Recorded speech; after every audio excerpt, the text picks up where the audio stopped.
A standoff between a senior police officer and border riders in Malindi on the riders' insistence to stay on the road in the wake of a partial shutdown in Malindi and Kilifi drove Cabinet Secretary Mutahi Kagwe's message home that Kenyans are becoming indisciplined and difficult in the war against the coronavirus. If we tell people to do things and they don't do them, if we tell you that a matatu should have 8 people and then you do it when you are being watched by the police, and then when you leave the police, you go and start doing it, you go back to normal. It is unfathomable. It is difficult to understand what you are trying to do. Are you trying to kill yourself, or are you trying to kill the people that you are carrying in your matatu? Kagwe's fury was further sparked by parents filling the school calendar gap by hiring tutors to teach their children at home, oblivious of the dangers they are exposing their children to. It's a grievous mistake for us to give you your child because we don't want the child exposed, and then you go exposing the child at home. And then afterwards, you call us and say, Serikali's idea. It doesn't work.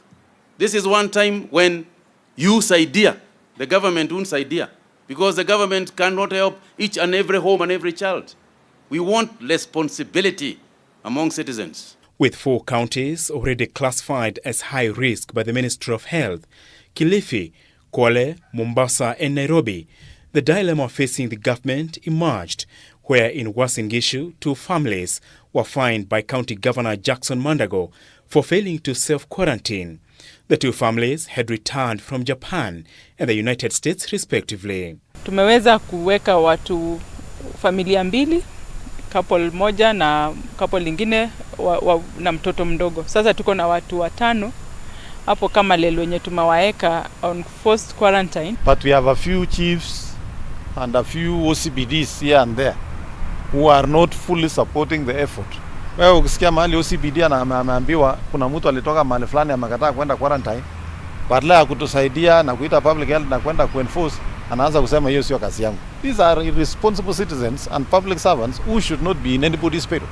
In Bungoma County, a Kenyan who arrived from Switzerland and took a plane to Kisumu before boarding a matatu to Mumias was taken to Mbagathi Hospital by county officials for testing. It is our responsibility to disclose so that we engage and know that that person either one are doing self-quarantine. If they are not doing self-quarantine, then we must force them. In Migori County, health officials forced 4 Chinese nationals and a Kenyan taxi driver to go on quarantine after entering the country. County health officials are waiting for the incubation period to lapse for tests to be done. In Embu, Catholic Bishop Paul Kariuki ordered one of the priests who arrived from Italy, the epicenter of the virus, to self-quarantine. We have to quarantine you, whether you want it or not. If we leave this to the ministry to enforce this, then we are expecting too much. But the picture is different in Siaya, where a Rome-based priest, Father Richard Odur, conducted a funeral and mass. County officials say 60 individuals who came into contact with the priest have volunteered for testing. The government is also facing a challenge on how to monitor compliance by matatus at night.